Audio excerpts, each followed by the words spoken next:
के क्या क्या लाभ है, क्यों हम ईंट चिनाई को ज़्यादा प्रेफर करते हैं, और उसमें प्रयुक्त होने वाले तकनीकी शब्दों के बारे में हम जानेंगे, और ईंट चिनाई की चाल के बारे में जानेंगे, किस तरीके से ईंटों को आपस में बांधा जाता है, उसकी चिनाई की जाती है, और ईंट चिनाई के लिए प्रयुक्त होने वाले आवश्यक उपकरणों के बारे में जानेंगे। इससे पिछली कक्षा में हम जान चुके हैं कि ईंट किसे कहते हैं, उसके अंदर के रासायनिक संगठन क्या क्या होते हैं, जिसे आप ध्यान में रखेंगे। ईंट का स्टैंडर्ड साइज़, मॉड्यूलर साइज़ और ट्रेडिशनल साइज़ के बारे में भी आप जान चुके हैं, किस प्रकार से ईंट को पकाया जाता है, किस प्रकार से ईंट को बनाया जाता है, सारी चीज़ें जान चुके हैं, और उसके ऊपर किस प्रकार के टेस्ट होते हैं, जैसे लंबाई के, वाटर एब्जॉर्प्शन के, उसकी सामर्थ्यता के। तो ये सब चीज़ें हम पढ़ चुके हैं। आज सिर्फ जानेंगे हम उसकी चाल के बारे में, किस प्रकार से उसे चिना जाता है। शुरुआत करते हैं चिनाई से। चिनाई किसे कहते हैं?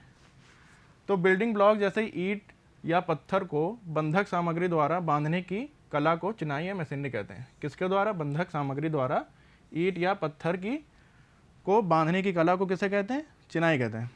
कला को चिनाई या मशीनरी कहते हैं, इंग्लिश में कहते हैं मशीनरी। अब इसके दो महत्वपूर्ण घटक हो गए, जैसा आप जान ही रहे हैं। अगर ईंटे को बंधक सामग्री द्वारा बांधा जा रहा है तो वो हो गई ईंट चिनाई, अगर पत्थर को बांधा जा रहा होगा तो वो हो गई हमारी पत्थर चिनाई।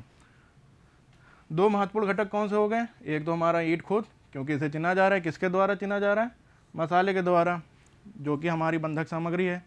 मसाला हमारा कोई भी हो सकता है, चाहे सीमेंट मोर्टार हो, चाहे लाइम मोर्टार हो, चाहे मड मोर्टार हो, और निश्चित अनुपात में उसे मिलाया जाता है, चाहे 1:2 हो, चाहे 1:4 हो, चाहे 1:6 हो। तो इस तरीके से चिनाई को परिभाषित किया गया है। आगे हम जानेंगे कि ईंट चिनाई के क्या क्या लाभ हैं, क्यों ईंट चिनाई को ज़्यादा प्रेफर किया जाता है। तो सबसे पहला पॉइंट इसका ही क्या है कि ईंट का जो आकार है, उसकी आकृति है, वो समान होती है। आकार समान आकार होता है, इसलिए इन्हें किसी भी निश्चित प्रारूप में लेकर चिनाई कर सकते हैं। शेप सेम होने की वजह से कोई भी एक निश्चित प्रारूप में इसकी चिनाई कर सकते हैं। भार में हल्की होती है, आप जानते ही हैं इसका स्टैंडर्ड वेट, एक अच्छी ईंट का स्टैंडर्ड वेट पिछली कक्षा में बताया था आपको, 3 से 3.5 किलो के बीच होता है। तो भार में हल्की होती है, आकार में छोटी होने के कारण इन्हें हाथ में लेकर आसानी से प्रयोग में लाया जा सकता है। ईंटों को किसी भी प्रकार की ड्रेसिंग की आवश्यकता नहीं होती है, किसी भी प्रकार की ड्रेसिंग की आवश्यकता नहीं होती है, क्योंकि ईंट जो हमारी बन के आती है वेल इन शेप होती है, आकार में होती है, तो उसे किसी भी प्रकार की ड्रेसिंग की आवश्यकता नहीं होती है। और हालांकि इसके ऊपर प्लास्टर भी किया जाता है, तो सारी जो इसके ऐब होते हैं वो छुप जाते हैं। ईंट की चिनाई अकुशल कारीगर भी कर सकता है। अगर एक लेबर आदमी है, अगर उसे थोड़ी सी भी नॉलेज है ईंट चिनाई की, तो वो इससे आसानी से कर सकता है चिनाई। ये आसानी से उपलब्ध होती है, हर जगह आसानी से मिल जाती है। साज सज्जा का कार्य भी आसानी से किया जा सकता है। साज सज्जा से क्या तात्पर्य है आपका? जितने भी आर्किटेक्चरल व्यू होते हैं किसी भवन में, जो कि लोड बेयरिंग का काम नहीं करते, सिर्फ एक लुक देने का कार्य करते हैं, कई तरह की डिज़ाइन होती हैं, तो वो साज सज्जा का कार्य भी ईंट के द्वारा आसानी से किया जा सकता है।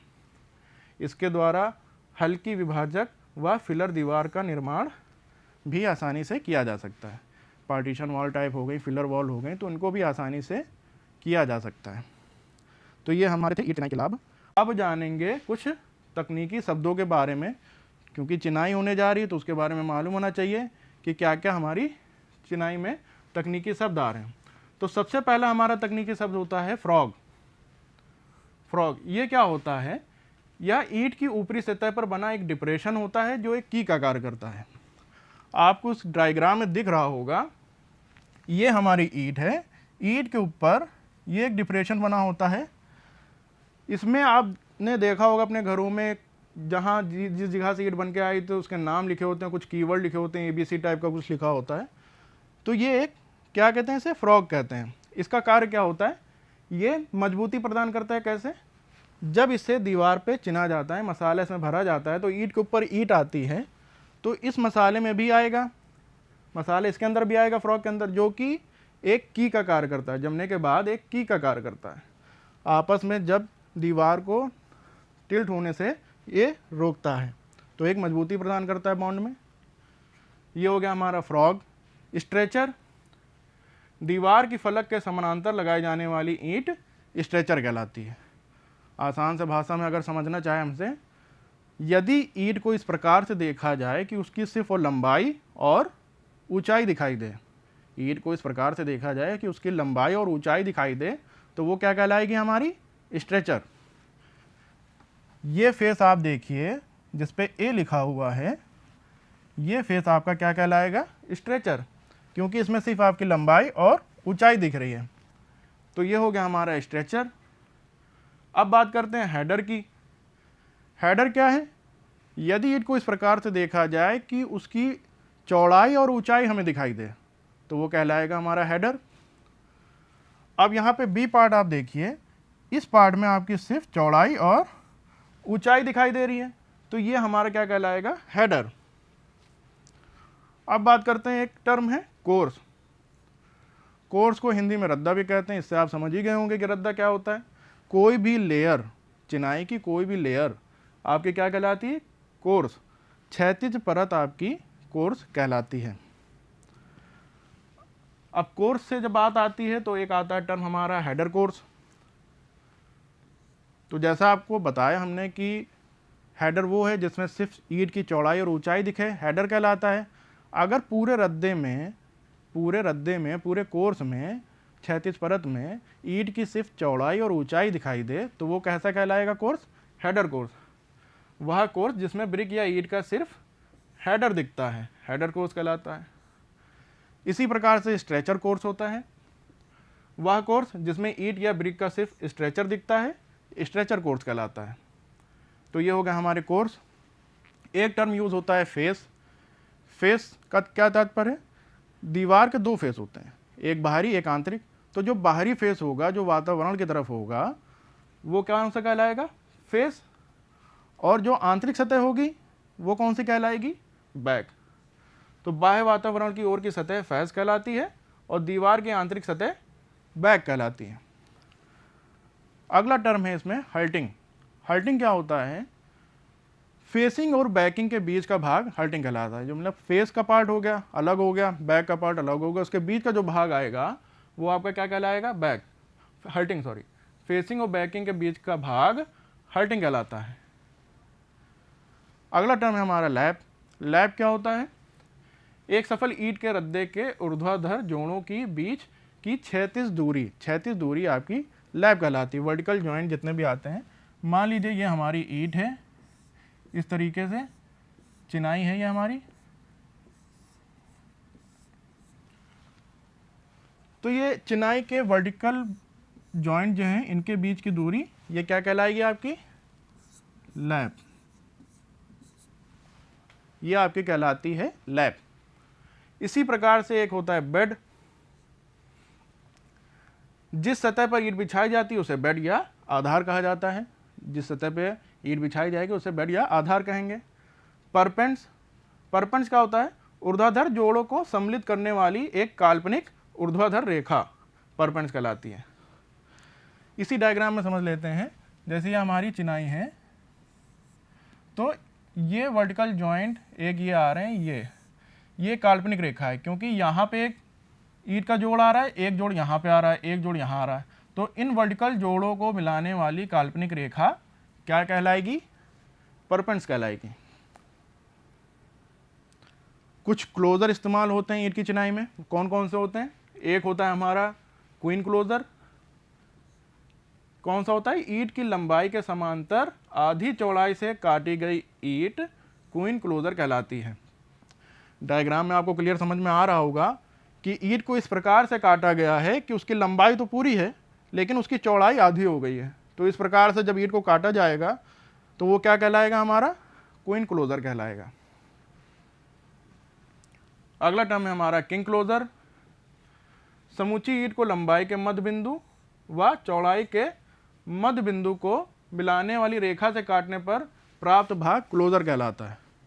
इस डायग्राम में आपको क्लियर समझ में आ रहा होगा कि लंबाई का मध्य बिंदु ये लिया, चौड़ाई का मध्य बिंदु ये लिया, इतने भाग को हमने काट दिया, अलग कर दिया। जो पार्ट हमारा बचा वो क्या कहलाया? किंग क्लोजर कहलाता है वो। एक हमारा टर्म है बेवेल्ड क्लोजर। ये क्या है? ईंट की चौड़ाई के मध्य बिंदु व दूसरे सिरे की चौड़ाई के सतह के किनारे से मिलाने वाली रेखा से काटने पर प्राप्त ढालू भाग बेवेल्ड क्लोजर कहलाता है। डायग्राम से समझते हैं इसे। चौड़ाई का मध्य बिंदु लिया, और एक चौड़ाई का फेस लिया।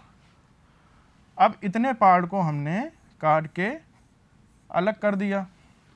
जब इतने पार्ट को हमने काट के अलग कर दिया, जो बचा हुआ भाग हमारा है टेपर नुमा, वो क्या कहलाएगा? बेवल्ड क्लोजर कहलाएगा। एक होता है हमारा मीटर्ड क्लोजर। तो ईंट की लंबाई के सापेक्ष 45 से 60 अंश के कोण बनाती हुई रेखा बनाने पर जो उस भाग को काटा जाता है, जो भाग हमारे पास बचेगा वो कहलाएगा हमारा मीटर्ड क्लोजर। डायग्राम से समझते हैं इसे। ये हमारी ईंट है, ईंट का एक सिरा लिया, इससे 45 से 60 अंश का कोण बनाती हुई एक रेखा हमने बनाई। इस रेखा के सापेक्ष इतने भाग के हमने काट दिया, काट के अलग कर दिया ये भाग। जो बचा हुआ भाग हमारा है वो क्या कहलाएगा? Metered closure.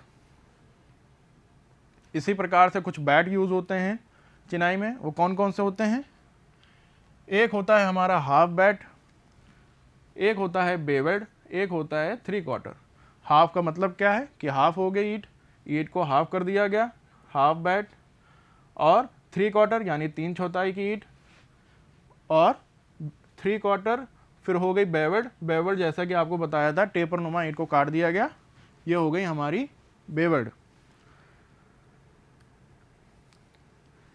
अब बात करते हैं ईंट में, ईंट चिनाई की चाल के ऊपर। शुरुआत करते हैं सबसे पहले स्ट्रेचर बॉन्ड से। किस तरीके से ईंटों की चिनाई की जाती है उसके ऊपर बात करते हैं। तो सबसे पहले बात आती है स्ट्रेचर बॉन्ड, जो सबसे आसान बॉन्ड है, स्ट्रेचर चाल या बॉन्ड। तो चिनाई की इस चाल में सभी ईंट लंबाई के सापेक्ष लगाई जाती हैं। आप इसमें देख रहे होंगे कि ईंट का ये पार्ट क्या है? स्ट्रेचर। सारे पार्ट आपके स्ट्रेचर हैं। स्ट्रेचर क्या होता है बताया था आपको, जिसमें लंबाई और उसकी ऊंचाई दिखाई दे, स्ट्रेचर कहलाता है। एक बात गौर करने वाली है कि आप इसमें देख रहे होंगे जॉइंट एक के ऊपर एक नहीं आ रहे हैं, एक के ऊपर एक जॉइंट नहीं आ रहे। और ऐसा इसलिए किया जाता है कि यदि किसी दीवार के जॉइंट एक के ऊपर एक आ रहे हों और उसके ऊपर कोई भार लगाया जाएगा तो वो उस जॉइंट से टूटने का डर रहता है। इसलिए इन जॉइंट को आगे पीछे किया जाता है। कैसे आगे पीछे करेंगे? यहाँ पे आपके जो साइड में दीवार आ रही होगी तो यहाँ पे आपका ब्रिक का हाफ पार्ट दिखाई देगा, तो जिसे बैट के रूप में भी कहते हैं। तो ये आपका पार्ट आगे पीछे इस तरीके से किया जाता है कि आपके ऊर्ध्वाधर जॉइंट एक के ऊपर एक ना आए। इस तरीके से आइसोमेट्रिक व्यू में इसमें ज़्यादा क्लियर आ जाएगा। देखिए ये स्ट्रेचर दिख रहा है, ये स्ट्रेचर है, ये स्ट्रेचर है, ये भी स्ट्रेचर है, ये भी स्ट्रेचर है। लेकिन जॉइंट इस प्रकार से किए गए कि यहाँ पे आपको सिर्फ हेडर दिख रहा है, लेकिन सारे जॉइंट आपके स्ट्रेचर हैं। तो इस तरीके से चिनाई इसकी की जाती है जाके जो ऊर्ध्वाधर जॉइंट एक के ऊपर एक ना आए। तो ये था हमारा स्ट्रेचर बॉन्ड। अगला है हमारा हेडर बॉन्ड। हेडर बॉन्ड क्या है? चिनाई की इस चाल में सभी ईंट चौड़ाई के सापेक्ष लगाई जाती हैं। हेडर आप जान ही चुके हैं, जिसमें ईंट की सिर्फ चौड़ाई और ऊंचाई दिखाई देगी, वो आपका कहलाएगा हेडर बॉन्ड। तो इसमें देखिए सारे हेडर हैं आपके, हर जगह आपके हेडर लगे हुए हैं। और इसे भी इस तरीके से चिना जाता है कि आपके वर्टिकल जॉइंट एक के ऊपर एक ना आए, आगे पीछे आए। हेडर बॉन्ड का आइसोमेट्रिक व्यू आपका ये है। इस तरीके से यहाँ पे देखिए हेडर आ रहे हैं, हेडर हेडर हेडर, और इसमें एक के ऊपर एक जॉइंट ना आए, इसके लिए क्या यूज किया गया? 3/4 बैट, इसका इस्तेमाल किया गया ताकि एक के ऊपर एक आपके जॉइंट ना आए। ये था हमारा हेडर बॉन्ड। अगला जो सबसे प्रचलित बॉन्ड है वो है आपका इंग्लिश बॉन्ड। सबसे ज़्यादा यूज़ इसी का होता है, सबसे ज़्यादा मजबूती भी यही देता है। किस तरह का बॉन्ड है, कैसे बनता है ये? तो इसमें देखते हैं कि इस चाल में हेडर व स्ट्रेचर के स्तर एकांतरित क्रम में होते हैं। हेडर व स्ट्रेचर के स्तर एकांतरित क्रम में होते हैं। डायग्राम से समझते हैं।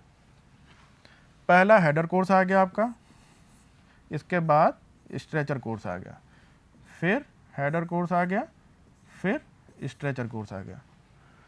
हेडर कोर्स में सारे हेडर हैं, स्ट्रेचर कोर्स में सारे स्ट्रेचर हैं। इसी प्रकार से एकांतरित क्रम में इसे चिना जाता है। इसमें भी वही प्रोसेस है, एक के ऊपर एक जॉइंट ना है, क्या लगाएंगे इसमें? क्वीन क्लोजर का इस्तेमाल किया जाता है। इसमें क्वीन क्लोजर का इस्तेमाल किया जाता है। इस चाल में हेडर के बाद क्वीन क्लोजर का इस्तेमाल किया जाता है। एग्जाम में आ भी सकता है कि इंग्लिश बॉन्ड में किसका प्रयोग करते हैं, या फिर हेडर बॉन्ड में एक के ऊपर एक इधर जॉइंट ना आए तो किसका प्रयोग करते हैं। तो ये इसमें किसका इस्तेमाल करेंगे, क्वीन क्लोजर का। ये इसका आइसोमेट्रिक व्यू है, आप देख रहे हैं ये सारे हेडर हैं, यहाँ पे हेडर की लाइन है, उसके बाद ये स्ट्रेचर की लाइन है, और एक के ऊपर एक जॉइंट ना आए तो ये आ गया आपका क्वीन क्लोजर। और किस तरीके से इसे हम दर्शाते हैं अपने ड्राइंग में एज अ ड्राफ्टमैन, ये भी जानना चाहिए कि देखिए ये प्लान के रूप में दर्शाया जाता है, आइसोमेट्रिक व्यू के रूप में दर्शाया जाता है, एलिवेशन के टाइप में दर्शाया जाता है। एलिवेशन हम दिखा चुके हैं, आपका आइसोमेट्रिक व्यू ये रहा। और प्लान कैसे दर्शाते हैं, इसमें रद्दे की तरह दर्शाते हैं, ऑड रद्दा, इवन रद्दा। तो ऑड रद्दे से क्या तात्पर्य है कि पहला रद्दा, तीसरा रद्दा, पांचवा रद्दा, और इवन से क्या तात्पर्य है, दूसरा रद्दा, चौथा रद्दा, छठा रद्दा, क्योंकि रद्दे एक के ऊपर एक रिपीट होते रहते हैं। वॉल के थिकनेस को दर्शाते हैं हम।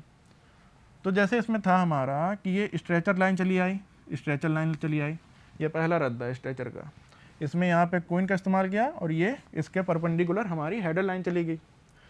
अब जब दूसरा रद्दा इस पर बिछाएंगे तो ये हेडर का बिछाएंगे, ये हेडर लगा, वर्टिकल जॉइंट के ऊपर एक ना है तो यहाँ पे क्वीन का इस्तेमाल किया गया, और इसके परपेंडिकुलर डायरेक्शन में स्ट्रेचर की लाइन चली गई। तो ये थी हमारी 1 ब्रिक थिक वॉल के लिए। इसी प्रकार से 1.5 ब्रिक थिक वॉल के लिए क्या करते हैं, स्ट्रेचर लाइन चली, पीछे हेडर लाइन है, और एक के ऊपर एक ना है तो क्वीन क्लोजर और हेडर, और पीछे स्ट्रेचर। दूसरे रद्दे में हेडर है, पीछे स्ट्रेचर है, यहाँ पे परपेंडिकुलर डायरेक्शन में ये स्ट्रेचर चल रहा है और ये आपका हेडर चल रहा है, और क्वीन क्लोजर का इस्तेमाल किया गया है।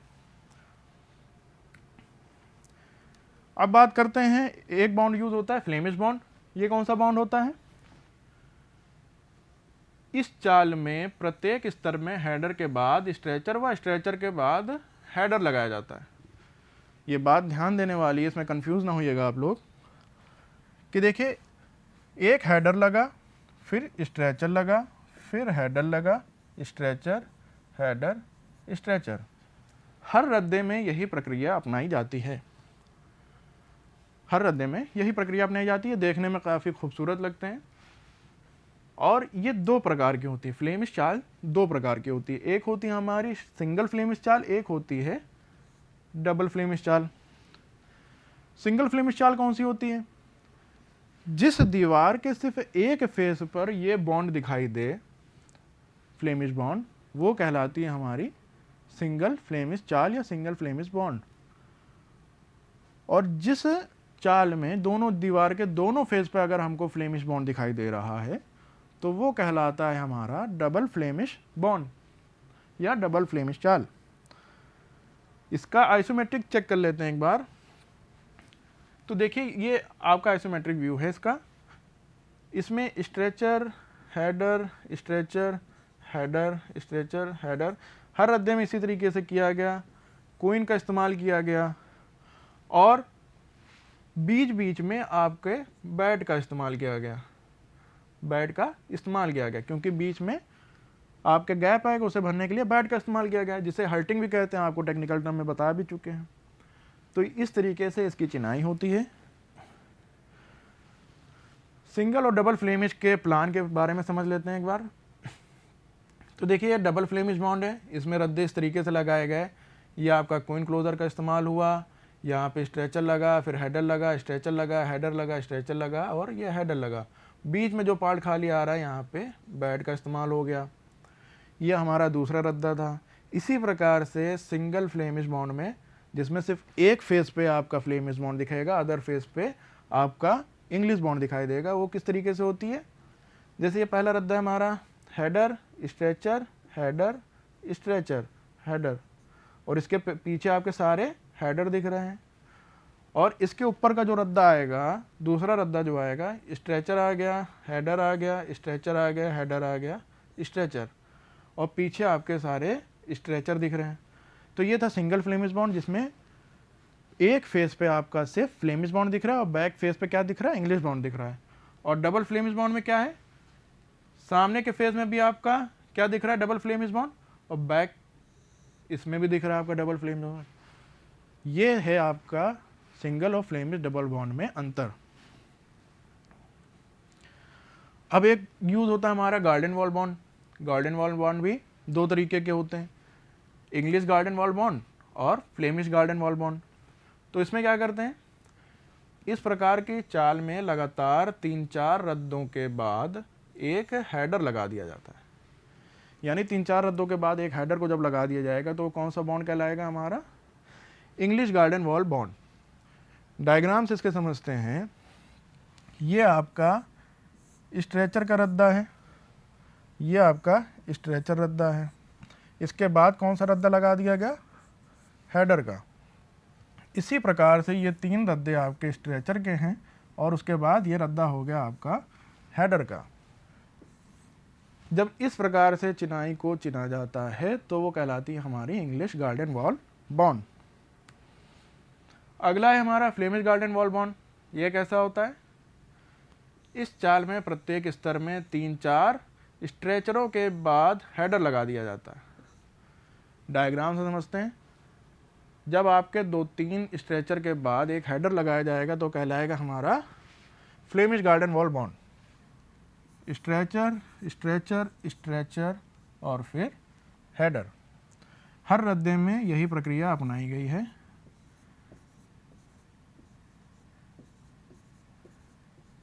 स्ट्रेचर स्ट्रेचर स्ट्रेचर फिर हेडर। 3 स्ट्रेचर के बाद एक हेडर को लगाया गया तो ये आपका क्या कहलाया, Flemish garden wall bond.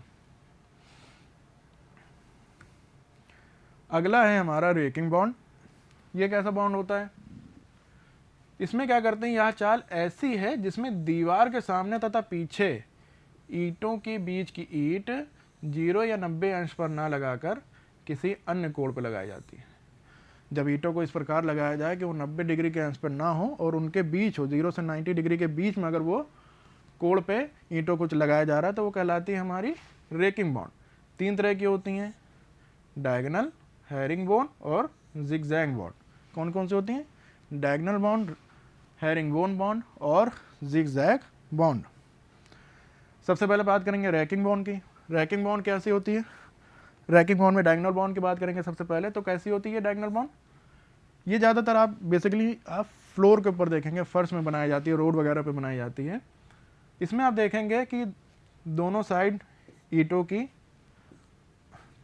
Periphery बना दी गई, फिर इसके बीच ईंटों को लगभग 45 अंश के कोण पर बिछा दिया गया, लगभग 45 अंश के कोण पर बिछा दिया गया।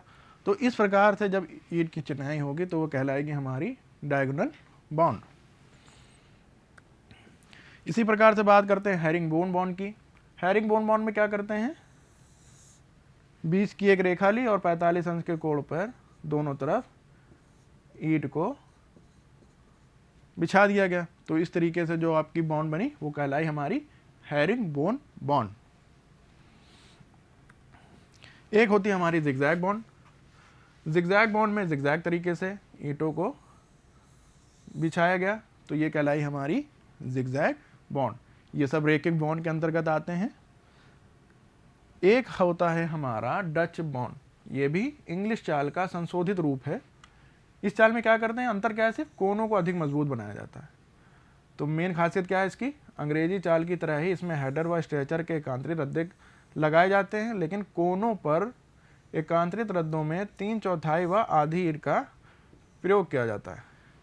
यानी इसमें बैट का प्रयोग करके ईंटों को, चिनाई को ज़्यादा मजबूती प्रदान की जाती है। तो ये कहलाती है हमारी डच बॉन्ड। बाकी सेम आपका इसका कैसा है, इंग्लिश बॉन्ड की तरह है। अब बात करेंगे ईंट की चिनाई के लिए आवश्यक उपकरणों की। तो सबसे पहला उपकरण आप जानते हैं हथौड़े का इस्तेमाल होता है, ब्रिक हथौड़ा। ईंटों को काटने व रद्दे में ईंटों को ढकेलने के लिए इस्तेमाल होता है। एक होता है हमारा यूज ट्रॉवल का, जिसे हिंदी में कन्नी भी कहते हैं। आप जानते ही हैं गारे को उठाने और फैलाने के लिए इसका इस्तेमाल होता है। यह आपका डायग्राम है। इसी प्रकार से स्पिरिट लेवल का इस्तेमाल होता है। स्पिरिट लेवल का इस्तेमाल कैसे होता है, स्तर की जांच करने हेतु तो इसका इस्तेमाल किया जाता है। आपका रद्दा जो लगा है वो क्षैतिज है कि नहीं वो स्पिरिट लेवल बता देता है, क्योंकि इसमें एक बबल होता है, वो सेंटर में रहना चाहिए अगर क्षैतिज होने पे। अगर वो क्षैतिज नहीं है तो वो बबल अपने सेंटर से हट जाता है, जो दर्शाता है कि आपका स्तर हॉरिजॉन्टल है कि नहीं है। प्लम्बॉब दीवार की ऊर्ध्वाधरता को जांचने के लिए इस्तेमाल होता है। मैसन स्क्वायर समकोण जांचने के लिए इस्तेमाल किया जाता है। लाइन तथा पिन का इस्तेमाल होता है। आपने देखा होगा कि लाइन, एक डोरी बांधी जाती है जो रद्दे की अलाइनमेंट को दर्शाती है। पहले एक ईंट लगाई जाती है साहुल में, दूसरी ईंट लगाई जाती है साहुल में, फिर उन दोनों को आपस में डोर मानते हुए इस प्रकार से लगाते हैं कि बाकी जो ईंट लगाई जाए वो एक सीधी अलाइनमेंट में लगें। तो रद्दे के अलाइनमेंट को जांचने के लिए लाइन तथा पिन का इस्तेमाल होता है। स्केच सॉफ्ट ईंट को काटने तथा सतह को सुंदर दिखाने के लिए। बोल्स्टर ईंटों की यथार्थ कटाई के लिए। और जॉइंटर जोड़ों पर बिंदु अंकित करने के लिए इस्तेमाल होता है। तो ये था आज का हमारा प्रशिक्षण, जिसमें हमने जाना कि चिनाई किसे कहते हैं, ईंट चिनाई के क्या क्या लाभ हैं, और उसमें प्रयुक्त होने वाले तकनीकी शब्दों के बारे में हमने जाना। जैसे फ्रॉग था, हेडर था, स्ट्रेचर था, हेडर कोर्स था, स्ट्रेचर कोर्स था, तो ये बैक था, हर्टिंग थी, फेस था। तो इस तरह के हमने तकनीकी शब्दों के बारे में जाना। और ईंट चिनाई की कौन कौन सी चाल होती है, किस प्रकार से ईंटों को आपस में बांधा जाता है, उसके बारे में हमने जाना। जैसे हमारे स्ट्रेचर बाउंड हो गया, हेडर बाउंड हो गया, इंग्लिश बाउंड हो गया, फ्लेमिश बाउंड हो गया, single Flemish, double Flemish, garden wall bound हो गया। तो इस तरीके के हमने ईंट की चिनाई की चाल के बारे में जाना। और ईंट की चिनाई के लिए आवश्यक उपकरण कौन कौन से होते हैं उसके बारे में आज हमने जाना। आज के प्रशिक्षण में जितना भी मटेरियल लिया है वो निमी की बुक से लिया गया है, ड्राफ्टमैन सिविल, और ड्राफ्टमैन सिविल की बुक अभिषेक आरजी की है, उनके द्वारा लिया गया है। आज के प्रशिक्षण में इतना ही। मिलेंगे आपसे एक नए टॉपिक के साथ, तब तक के लिए नमस्कार।